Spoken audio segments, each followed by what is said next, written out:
Okay, good morning everyone. Welcome back. So we are talking about power flow analysis, which is the most interesting and important part of power systems. So today we are going to talk about how to solve a power balance equation. So the first method is called Gauss-Seidel method, and the second method is called Newton-Raphson method. So let's go one by one. So I want to remind you what we have been discussing so far. We have a power balance equation, yellow, white. So we have power balance equation SI equals VI times II conjugate. And please remember that when we have a node I and the voltage is with respect to the ground, and the current II is with respect to the positive value, means the current injection. I emphasize this a lot. So we have another node, and when there is a current injection into the node, then this value is positive. So we will keep using this definition of complex power again and again and again. And please pay attention to the sign and the direction of the power flow. Okay, so we have that complex power definition.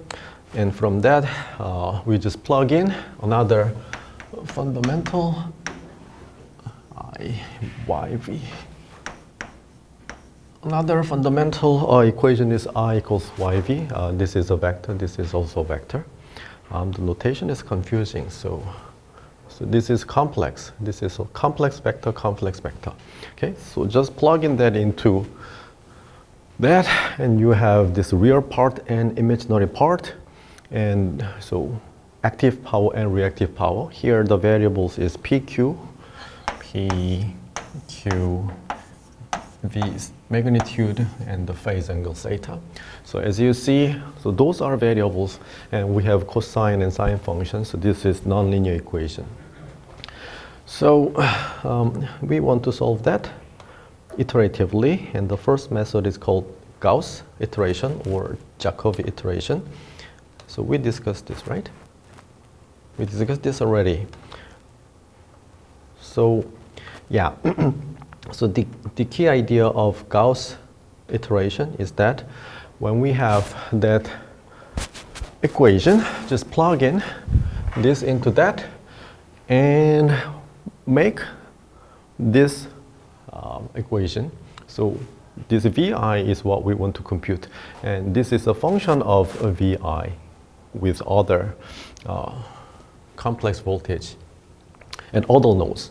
So the key idea of Gauss method is that when we have this kind of equation, start from some initial value and just keep repeating this assignment again and again. So when you have our iteration index is V here, so V plus 1 is simply evaluated like that, and when we keep doing this, hopefully it converges to the desired solution. Okay, and then at the stationary point we have the solution if it converges. So yeah, so that is the procedure, and we want to solve a very simple problem. This is a two-bus power flow examples, and I want to add one more homework problems to you. Actually, the solution is here, but you need to check it by solving on your own. So you need to make sure the meaning of the complex power and the injection or drawing the power and the sign of the complex power and the power losses in the transmission line, and also the concept of this shunt capacitance, plus the reactive power injection from this capacitance. Okay, so this is a very simple example, but it has a lot important concepts. Okay, so in these two-bus power flow examples, one more thing, we have a per unit analysis here. So that's why we have this kind of 1.0 or 0.5 PU, okay, per unit analysis. So here we have 100 megawatt and 50 megabar load is connected to a generator. This is generator, this is load. And the base is 100 megabar base. That means when we normalize this system, now all the values should be, all the power, complex power, should be divided by 100 megabar, okay? So that's why now 100 megawatt is 1.0 divided by that, okay? And 50 megabar is just 0.5 PU, okay? So when you look at this PU, that means we are using per unit analysis. And the line impedance is that 0.02 plus J 0.06, this one, PU, and the line charging, the capacitance of the line. So this is shunt capacitance. You remember that this shunt capacitance is a continuous factor, and so this is a huge, very big capacitor. Okay, so the electric charge can be stored in this line. Okay, but using the lumped parameter analysis, the capacitance is divided by into two. So one is at this generator side, and the other is at the load side. Okay, so that is 5 megabar on each end. And actually, please don't be confused that here we have 5 megabar to denote the capacitance, but the unit of this is reactive power, not just capacitance. So that should be translated into the capacitance or the reactance or the admittance, okay? And when you convert that, you get this number.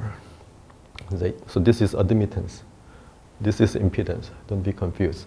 And think about how can we derive this value from that. Actually, simply speaking,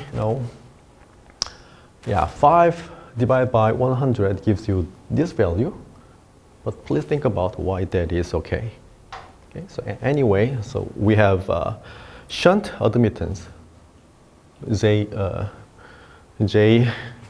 0.05 at both sides. Okay. And there is a 25 megabar capacitance to support reactive power at the load side. The reason is because the load consumes 100 megawatt and 50 megabar. That means the power factor at this load is not quite good. Okay, so the load consumes 100 megawatt and 50 megabar. Then you can compute the power factor. This is, how much is it? So 2, 1, square root of 5. So the power factor is simply this much.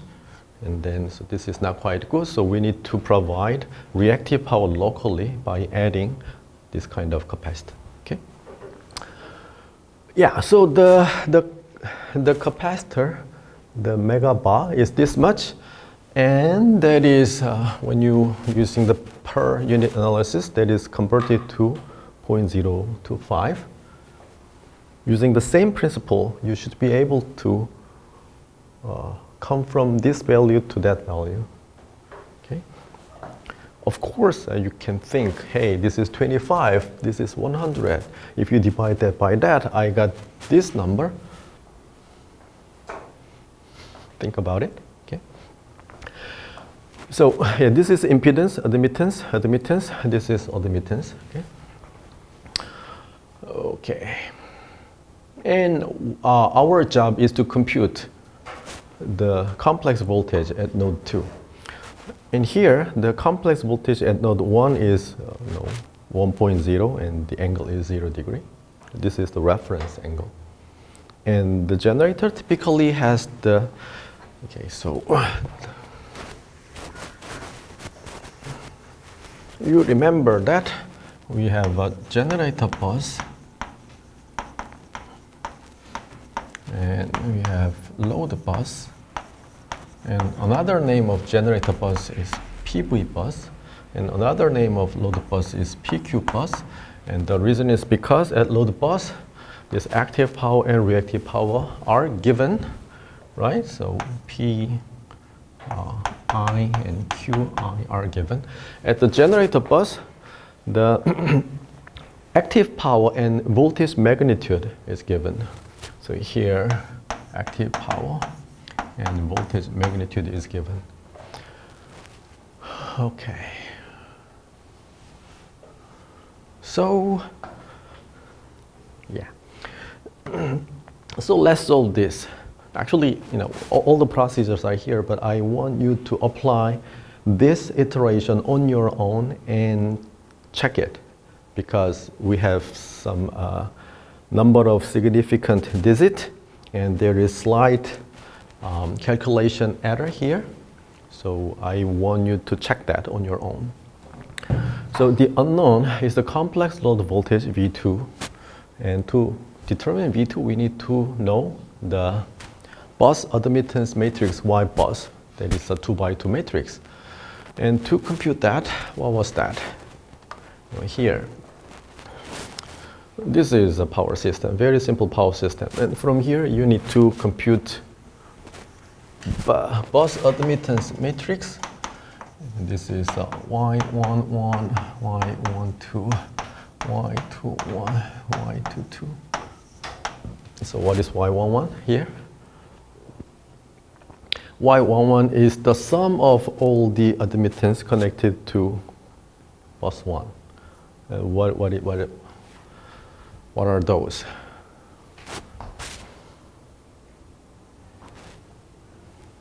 Admittance of this line and admittance of this. Okay, we have actually node 0 here. Node 1, node 2, but node 0. Okay, the ground is node 0. So the admittance of the line is 1 over z is given by 5 minus j15. So y11 is the sum of that plus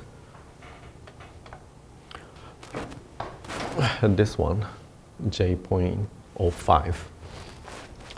Okay, so that's why you have this value. So 5 is that, and the imaginary part, the susceptance minus 15 plus 0.05 gives you this value.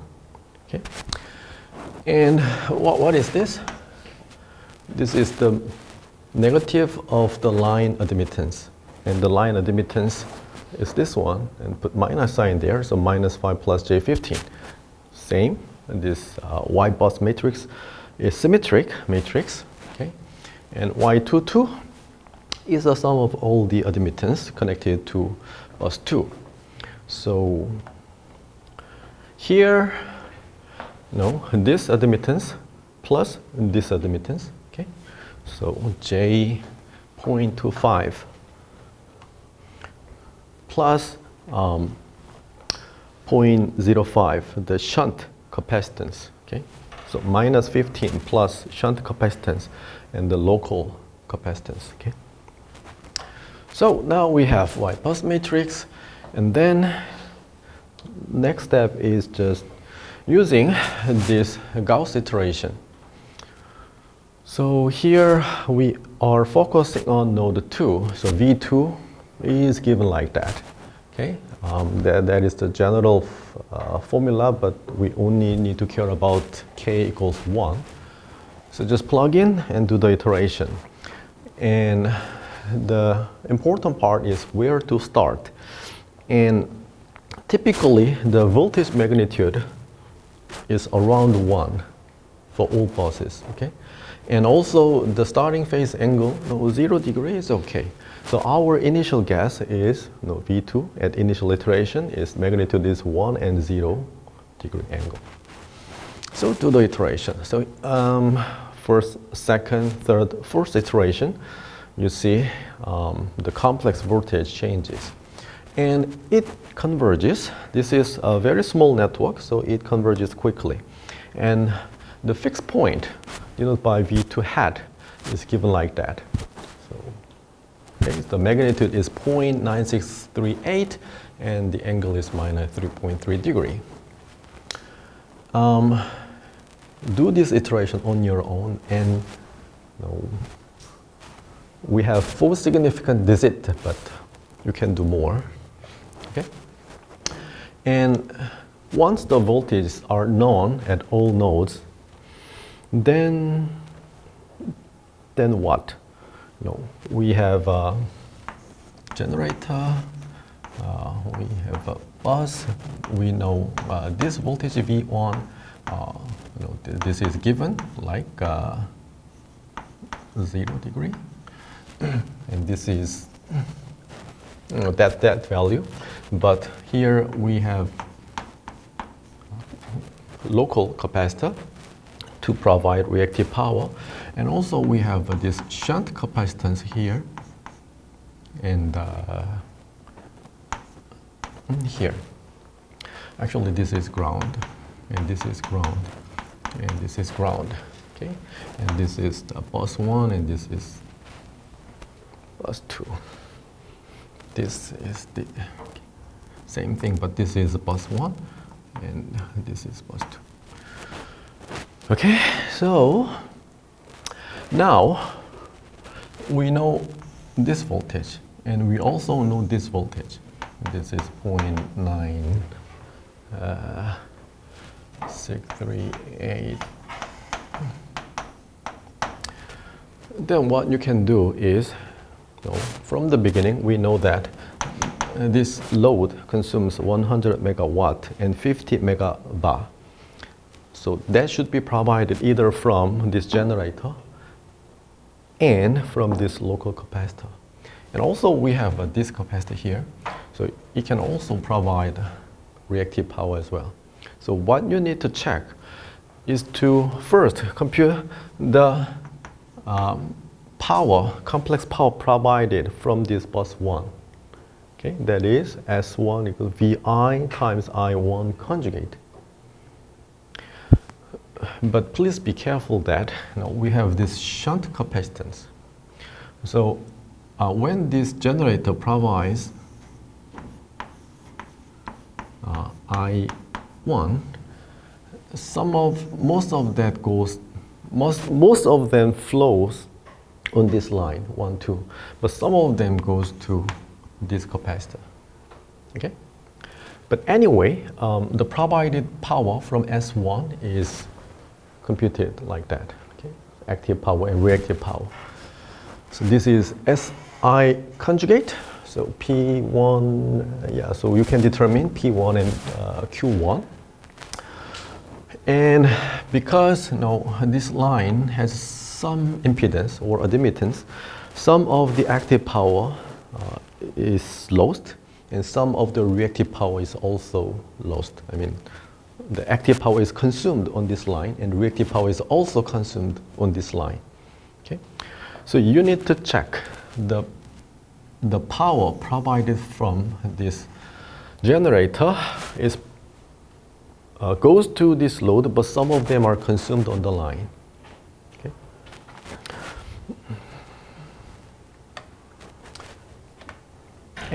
Any questions? Questions? What you need to check is you need to compute these values I1, 2. Okay, this is different from I1, and also some of the current flows like that. Okay, and then let's say this is 0. Then you also need to compute I1, 0. And then also I2, this is the current that this load draws, but there is another current for this capacitor and that capacitor. Okay? No. So I12 flows on this line, but that current, most of the current goes to this load, but some of them goes to that and there. Okay? So you need to check that. And compute the complex power consumed on this line. The complex power is provided or consumed here, here, and here, and here. Okay? And when we have a node, when there is a complex power injection, and anyway, this is flow, so the incoming complex flow should be same to the sum of all the outgoing complex flow. Okay? So you need to check that each point. Okay?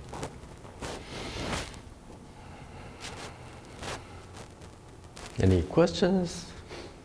교수님, 근데 저 셔터 카패시턴스를 무시하는 경우도 있지 않나요? 계산하는 때. Yeah, sometimes you can ignore. It depends on how big is that number. No. I'm saying, so it depends on how big this number is. And, so we compute and you get this number. But another thing is that the capacitor is supplying this much of reactive power locally here. And so this is not exactly same to 25. Okay, so just that much. So that means, from the beginning, in the problem, the capacitor, where is it? Yeah, there is a 25 megawatt capacitor.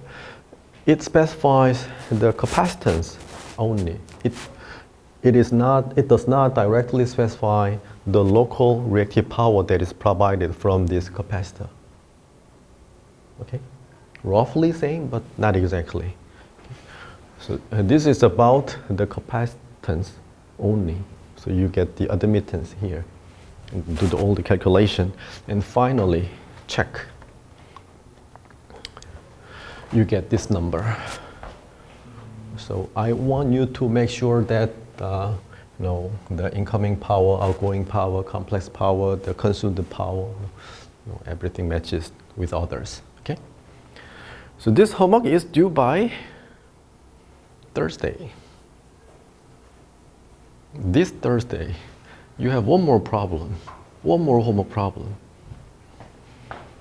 Actually, most of the homework problems due this Thursday is about chapter 2, but this is about chapter 6, and we keep talking about power flow analysis, so do this on your own. This will not be difficult, okay? Okay. And, okay, let's move on. There is another important concept, which is called slack bus. The slack bus, in previous example, we specified S2 and V1, and then solved for S1 and V2. But the thing is, this part, we have impedance on the line, and some of the power is consumed on this line. That is called power losses. Okay, but how much is the power losses? It depends on the current, and it depends on the two voltages at both ends. So before you solve the power flow equation, we don't know how much power losses would occur, right? And also, this is very simple network, but when we have a lot of nodes and those nodes are connected with others, it is not easy to compute how much power losses we have.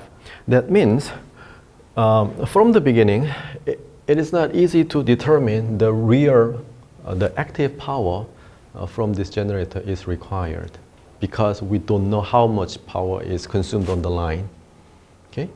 So at least one bus need to freely provide the required active power and reactive power,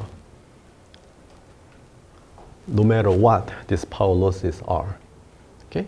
So that slack bus is like a super bus. They can provide any value of active and reactive power into the network, no matter what the power losses are. Okay? So the slack bus is kind of ideal bus, it has infinite capacity of active power and reactive power. Okay, so the name, the slack. What is the meaning of slack? English, slack, loose. So, you know, slack variable, you know, we use the concept of slack variable in optimization as well. So, we have one type, another type, and the other type of bus that is called slack bus.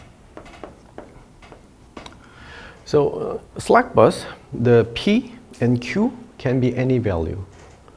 And then the value that should be specified for this slack bus is the voltage magnitude and the phase angle.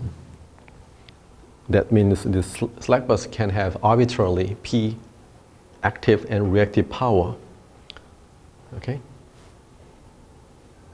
to make the power flow equation meaningful. Okay. So in that sense, this bus is not exactly generator bus. This is actually slack bus because we did not specify how much P is required here. We didn't specify that. We only specified the voltage magnitude and phase angle. So actually this is the slack bus, which assumes that we assume it can support infinite active power and reactive power. Okay? Because we don't know how much power losses would occur on this line before solving the power flow equations. Okay, so we cannot arbitrarily specify S at all buses because total generation must equal total load plus total losses, but before solving the power balance equation, we don't know what this value are. Okay? And also we need an angle reference bus. So the angle, so this value is typically set at 0 degree. Okay, and all other buses' angle are with respect to this angle.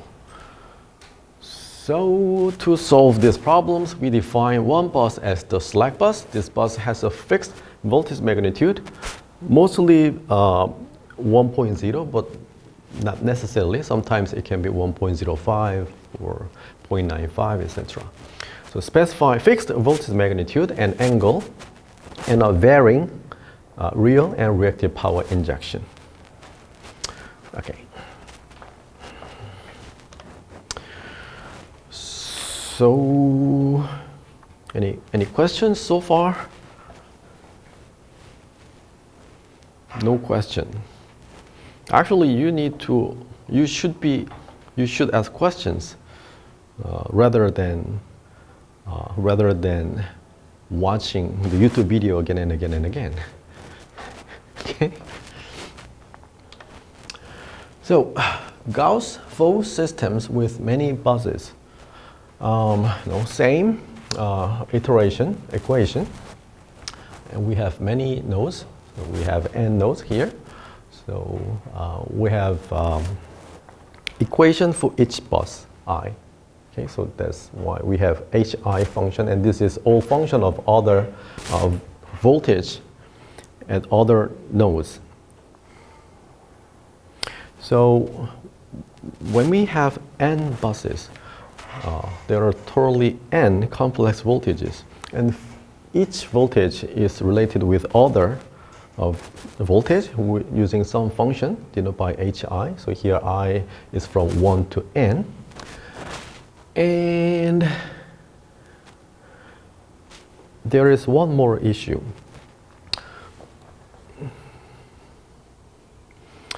Okay, so V1, V2, Vn.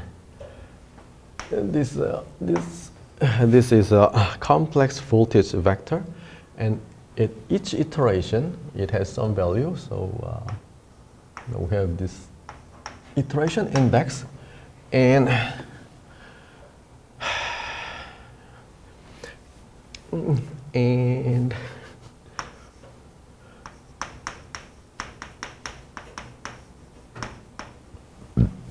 So the voltage at node I at V plus 1 iteration is a function of this complex voltage, and that is related with using that function.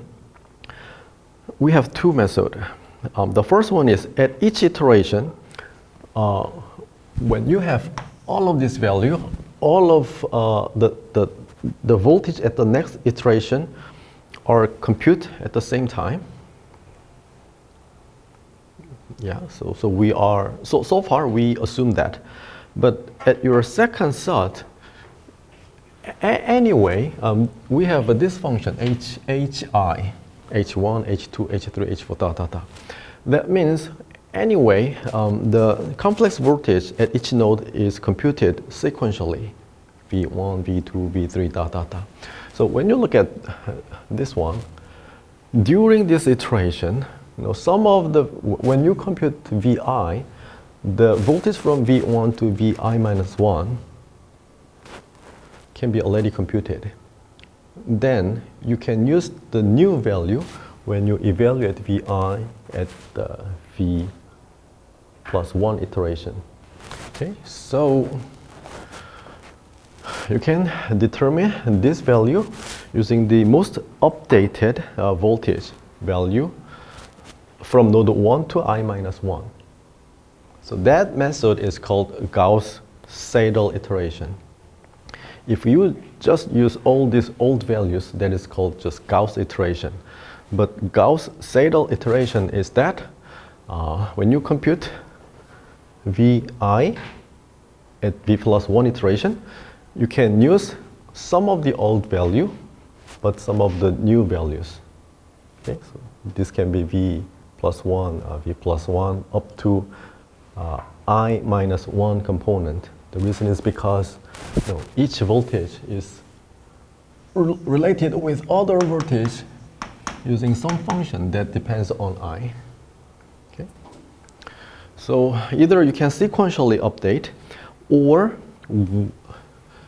update this value at the same time, but updating sequentially is better. Okay, so that is called Gauss-Seidel iteration. Yeah, so this is an example. Bus 1 is slack, so that the voltage value is not updated. And if we use just Gauss iteration, this iteration number should be all V here. But when you use Gauss-Seidel iteration, when you compute V4, for example, the new value of this and that can be used. Okay? So when you compute this, all of these are, except up to this point, are new values. Okay?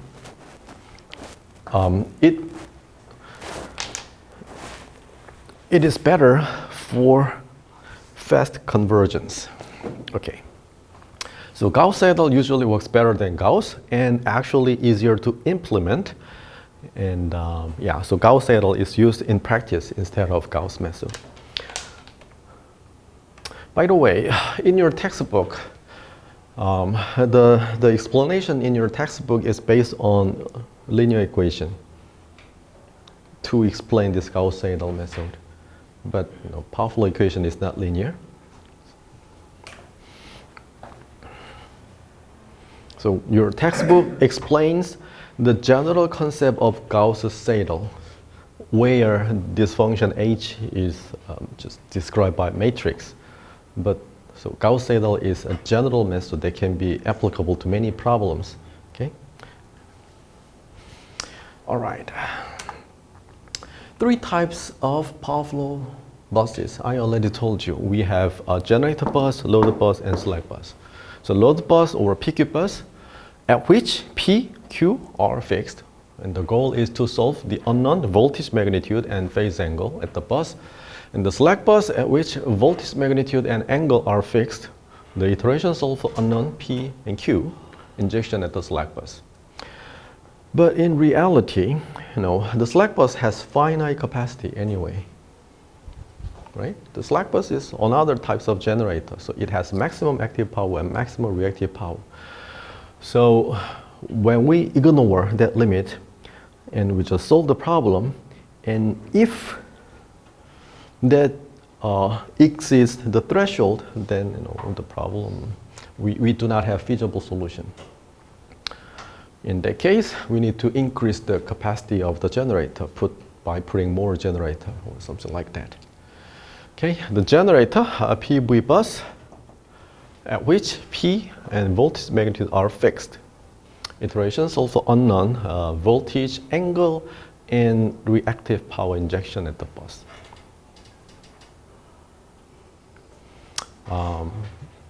But special coding is needed to include PV buses in Gauss-Seidel iteration, and let's talk about that.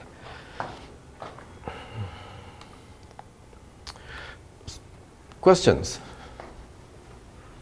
저희 지금 다 이터레이션 방법으로 풀고 있는데 아까 주신 예시는 두 개밖에 V가 존재하지 않으니까 그냥 방정식으로 풀어도 풀리나요?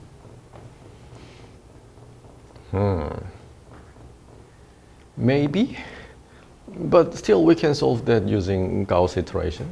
So we use Gauss iteration.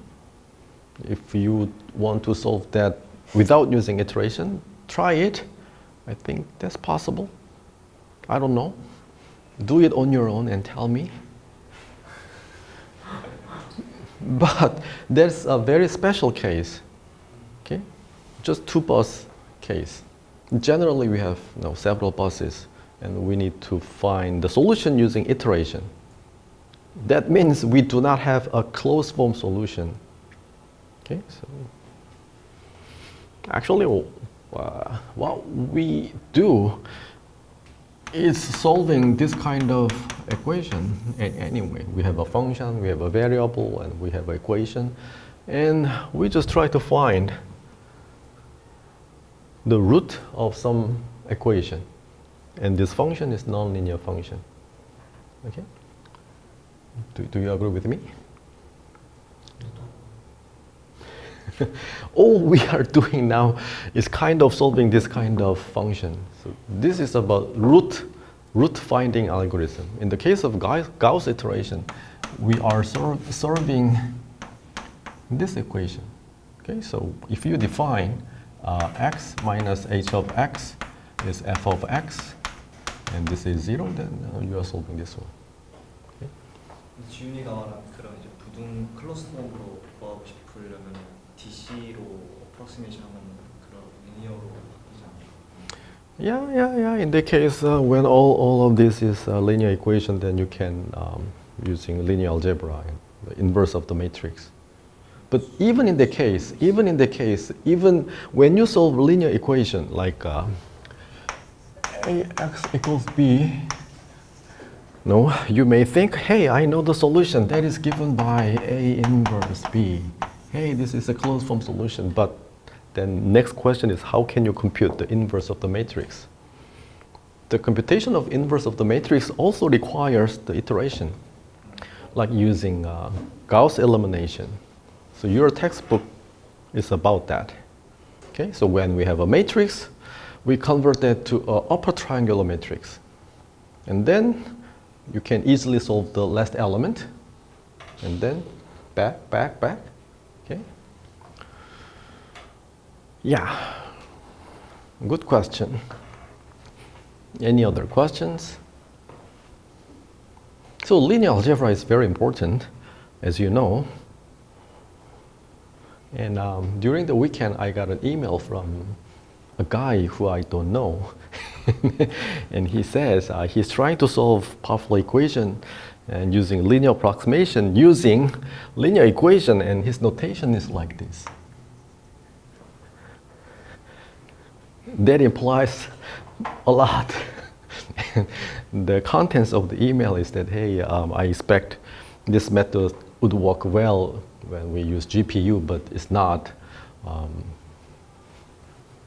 notation. So when you look at this notation, we can guess he does not know much about linear algebra. Okay. Anyway, so okay. Next topic is about inclusion of PV buses in Gauss-Seidel iteration.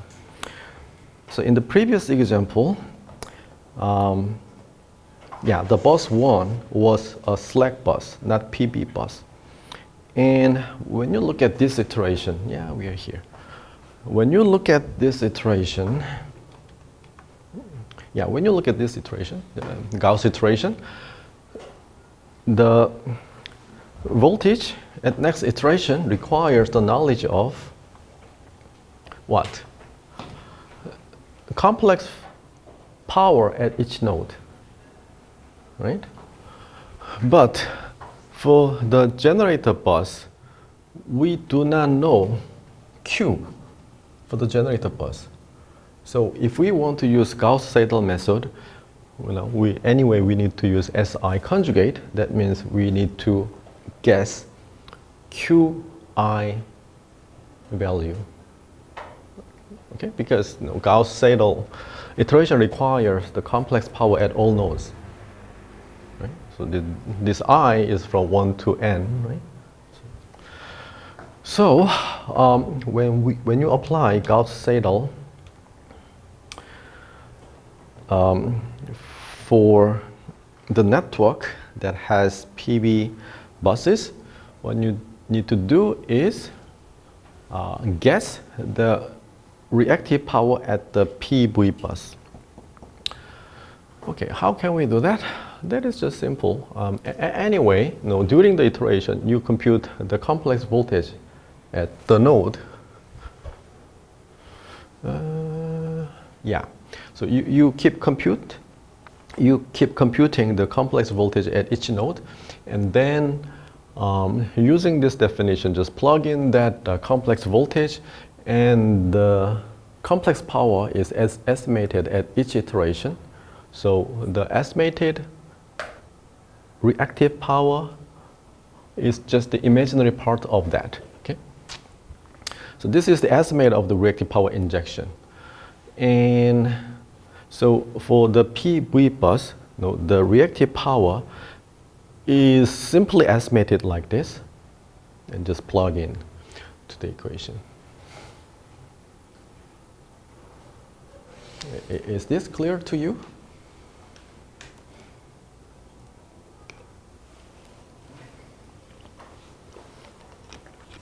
Why are you smiling at me?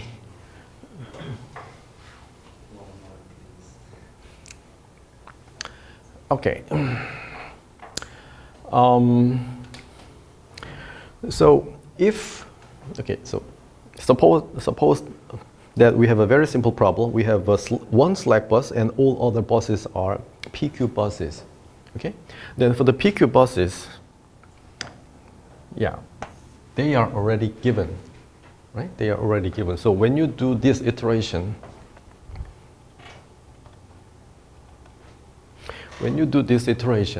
so what are the changing variables here? Just the voltage, okay?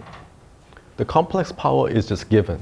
PQ bus, they are given, right? But in the case of PV bus, during the iteration, we don't know the reactive power of this PV bus.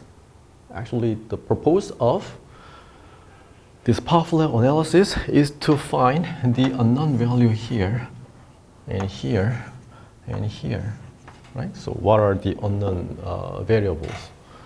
Q, I, and zeta I. In the case of PV bus, the unknown variable here is V magnitude and the angle, right? The unknown variable here is active and reactive power. Okay, so when the Gauss-Seidel, when we have PV bus, when we use this Gauss-Seidel, for the PV bus we do not know this value because we don't know this one. So we need to estimate it, and that estimation is nothing but just using the complex voltage during the computation. At each iteration, the voltage is updated. Okay. The voltage magnitude is fixed, but this phase angle changes at PV bus. So this complex voltage changes, right? So at each iteration, this reactive power is updated again and again and again. Yeah. So estimate the reactive power at the PV bus and plug in that into the Gauss-Seidel iteration. You can solve that, but there is one more issue. And that issue is that this is our updated rule. So the complex voltage is updated at this PV bus and PQ bus anyway. But can you guess what I want to talk about now? At the generator bus or PV bus, there's a voltage magnitude anyway given, right? But if you update this way, the voltage magnitude may be different from that value. Then what should you do? Just take the angle only. Okay, so when you compute the complex voltage at V+1 iteration, you only take the angle from that.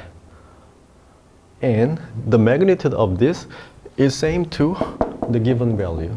Okay? So that's why we put VI tilde. That is not same to VI, because we know that the magnitude of the complex voltage at PV bus is given. Okay?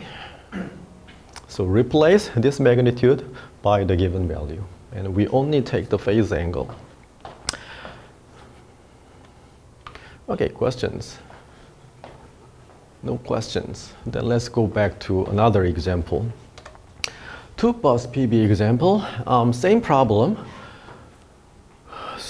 problem, but yeah, same topology, but this load is replaced by a generator. It looks like a silly example, but anyway, it is possible. So this generator provides 0 active power, and it can provide or consume some reactive power. So here we have a slack bus, and we have PV bus. This is generator, this PV bus. And here the voltage magnitude is 1.05. Okay? Then after solving the power flow equation, you can determine the reactive power and the phase angle at bus 2, right?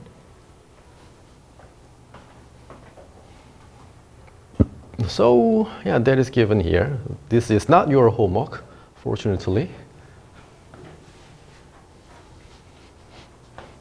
Okay, so applying the same principle, the Q2, the reactive power at PV bus is estimated, and then just compute the value, and that is this one. Okay, so this is the procedure. Iteration, the complex power at bus 2, and using this estimation, anyway, the active power is 0, and this is the estimation of reactive power at bus 2, and the complex voltage at bus 2 is estimated, but the magnitude changes from 1.05, so we only take this angle, right? And the magnitude is 1.05. Okay? All right. Any questions? No questions?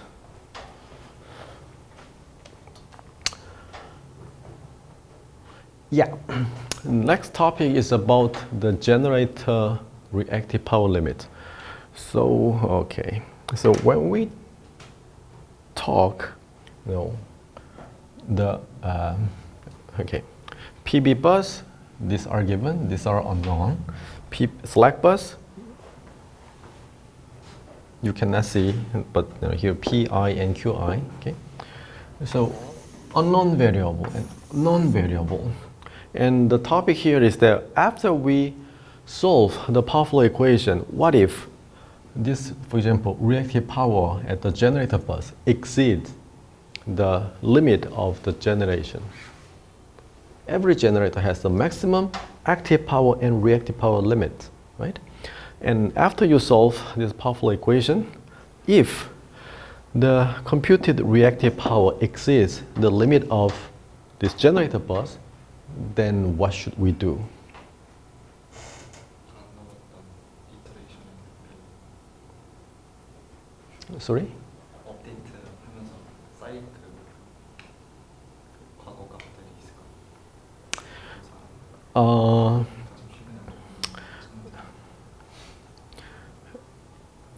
Not exactly.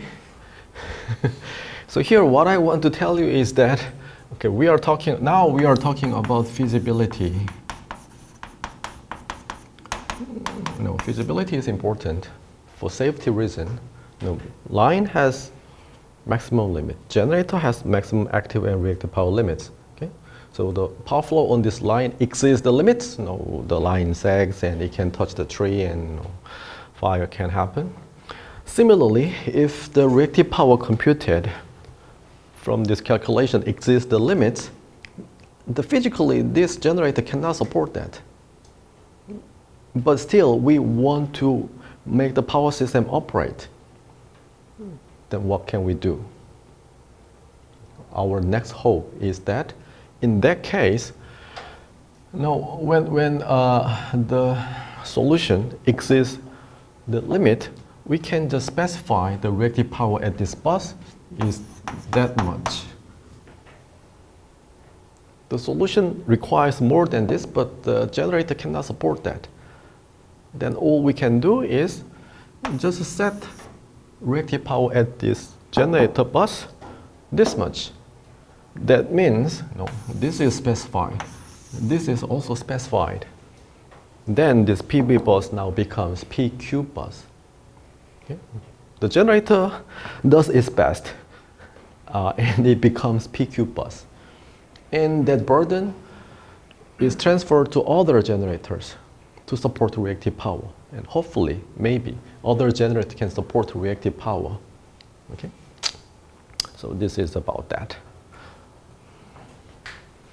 And the reason why I'm talking about this is because later some of you will want to solve this power flow equation or solve optimal power flow using deep learning.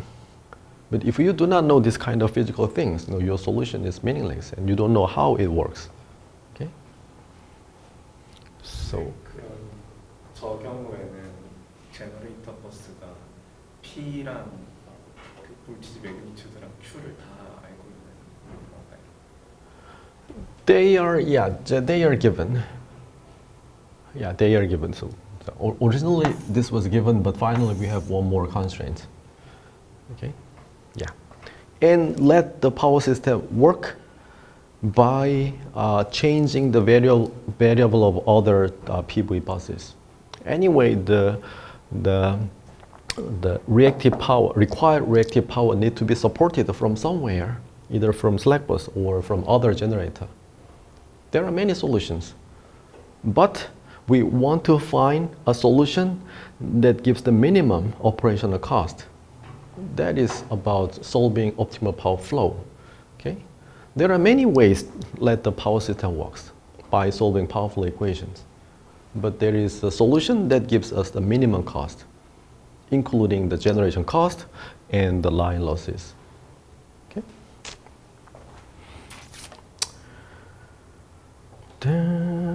So reactive power output of generator varies to maintain the terminal voltage.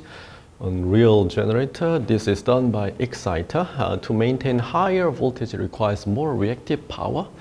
Generators have reactive power limits, which are depend upon generator's megawatt output. So the maximum reactive power also depends on the maximum active power. Can you guess that? We discussed these things in power system economics as well. Because the active power, reactive power just depends on the angle between voltage and current, right? So these limits must be considered during the power flow solution. During power flow, once a solution is obtained, you need to check if the generator reactive power output is within its limits. If the reactive power is outside of the limits, then fix Q at the max or min value, either max or min value, and resolve treating the generator as a PQ bus. Okay, this is known as type switching from PQ bus to PB bus to PQ bus. Also need to check if a PQ generator can again regulate. So rule of thumb, to raise system voltage, we need to supply more reactive power.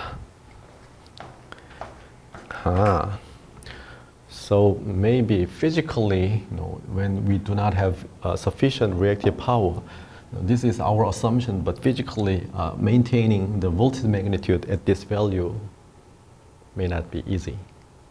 Okay. Accelerated Gauss-Seidel convergence, very simple idea, and this simple idea is also discussed in federated learning, according to Minsu. Powerball. Maybe some of you heard from Minsu about that. So what is Gauss-Seidel? Again, we have an equation. We do this kind of update rule.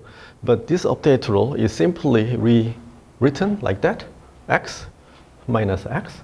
So this is the original value, and this is the updated value, and you have a new value, right? So this is the updated value. So you can apply some multiplication here, alpha. When alpha equals 1, the same. This is same to the original Gauss-Seidel. But you can change this alpha like 1.5 to 2.5. Why? This is the amount of update. And if you accelerate the iteration, you can increase this alpha. And hopefully it converges faster. But maybe not that stationary. Maybe not that stable. Okay, so in this case, we have some example, very simple example. The function is just square root x plus 1. Okay, so using that iteration rule, that alpha and alpha changes 1, 1.2, 1.5, 2, and see the value. Actually, the solution is what? 2.6 blah blah blah. And then,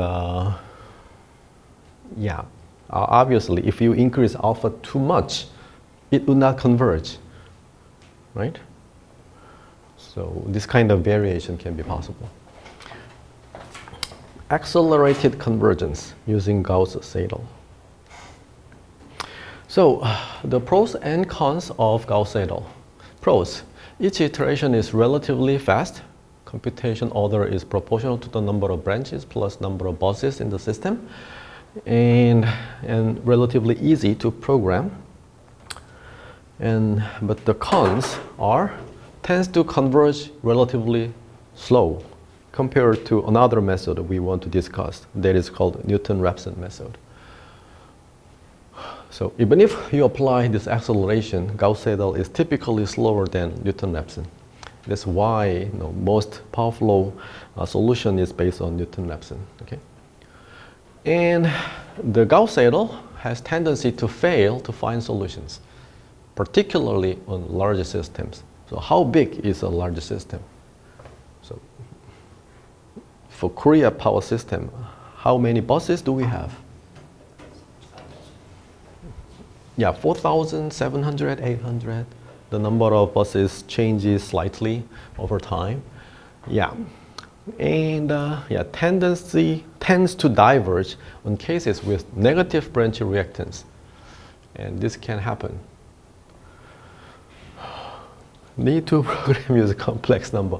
I don't think there's a bottleneck, but many years ago, when the computer performance is not quite good, that was a hurdle anyway. So, now we need to discuss next topic, which is called Newton-Raphson algorithm.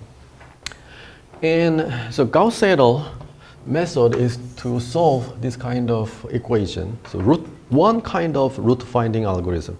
Similarly, this Newton method is another famous root finding algorithm.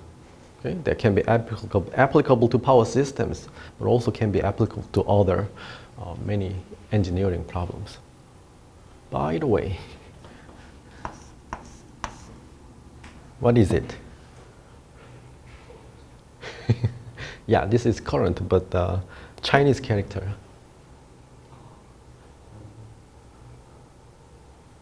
Yeah, Gong. You know Gong. We are doing engineering, so you are doing 공학, right? Right? You know. Then what is it?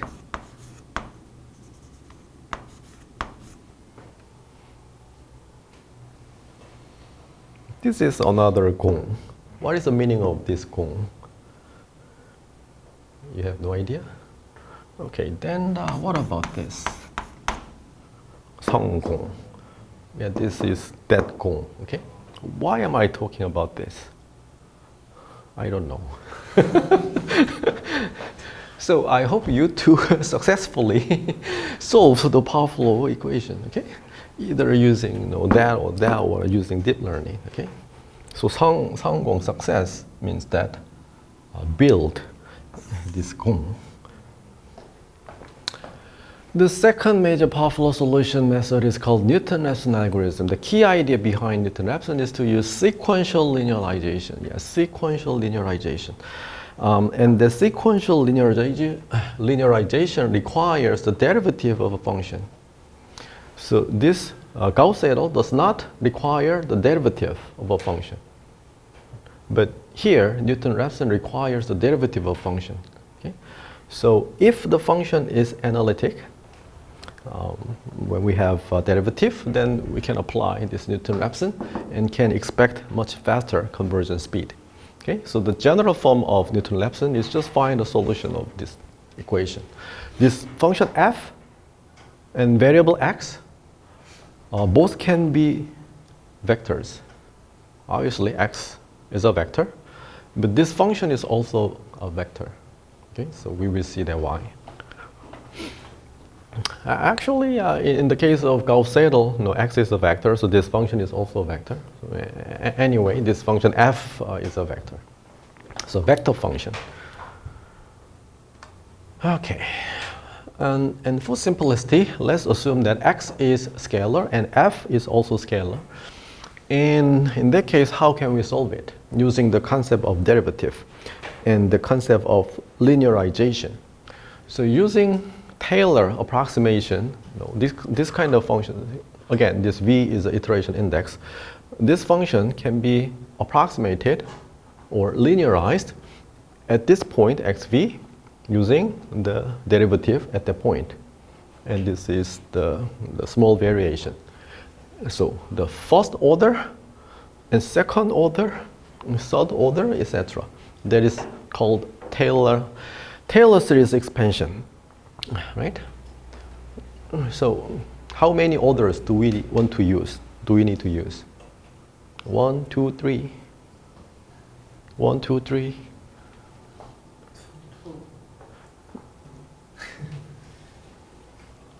And the reason is because, so in this case, only the first order approximation is okay.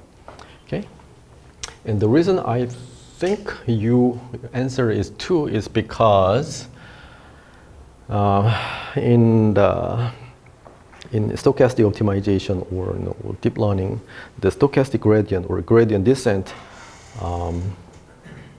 there, when we talk about the Newton's method, okay, the gradient method used the first derivative, and the Newton's method using the second derivative, right? So we have a gradient, and the gradient of gradient that is called Hessian. Okay, so you need to compute the Hessian matrix. But here, actually, from the deep learning perspective, your objective function is actually gradient of f is 0. In deep learning, in machine learning, what you want to find is this one, a stationary point where the gradient is 0, right? So that's why you have the second derivative. But here, we want to find this one. Okay, so we only need to have a first derivative only. Same thing, but you look like not satisfied. Okay. Ignore second and higher order terms. Okay. Yeah, so using the first order approximation that can be linearized, okay? And using the linearized, what is our intuition? Our intuition is simply, it is not erasable.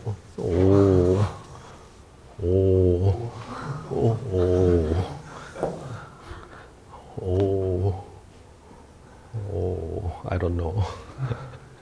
Okay, so let's say this is a function. This is our solution. And suppose that we start from here. We want to go to this point. I think we discussed this already. So start from here, draw a straight line, and find the intersection. So if this is a nu, this is a nu v plus 1. Okay? And then evaluate the function value again and draw a straight line. And you can find another point. So all you need to do is linearize the function, and this is equal to 0, and find this displacement, right? So no, delta xv is simply given like this, and the update rule is like that. Okay? So delta x is computed like that.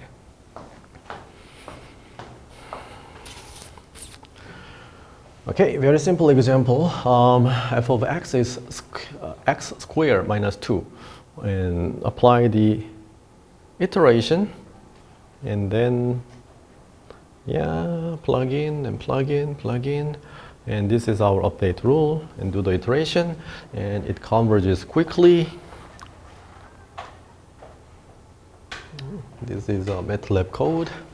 Iteration 1, 2, 3, 4, xv, blah, blah, blah.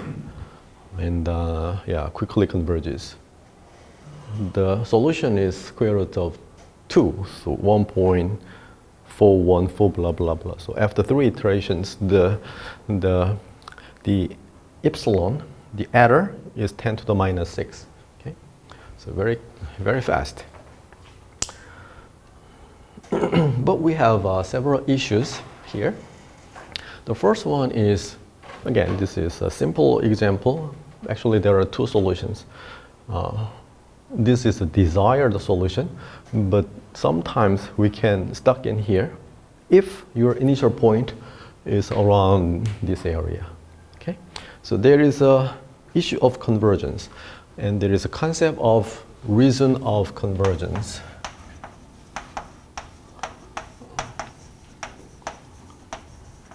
Region of convergence, or ROC. You will see some figure in next several slides that we do not have that wide region of convergence. That means the convergence heavily depends on the initial point. Okay? And then also, if you start from here, the derivative is 0. So, but we need to take the inverse of that, but 1 over 0 is infinite. Or sometimes if the derivative is very small, then computationally, that's not good. So Newton-Raphson comments, when close to a solution, the error decreases quickly. No, but... And the method has what is known as quadratic convergence. By the way, about this root finding algorithm, what other algorithm can you use? 민재, we discussed this data structure and algorithm where you are a TA, right? So for this kind of root finding algorithms, we have several algorithms. The first candidate is Newton-Raphson, but before that, which does not require the derivative. What is that? Bisection, right? So, Minjae is a good TA. Okay, so let me stop here. And next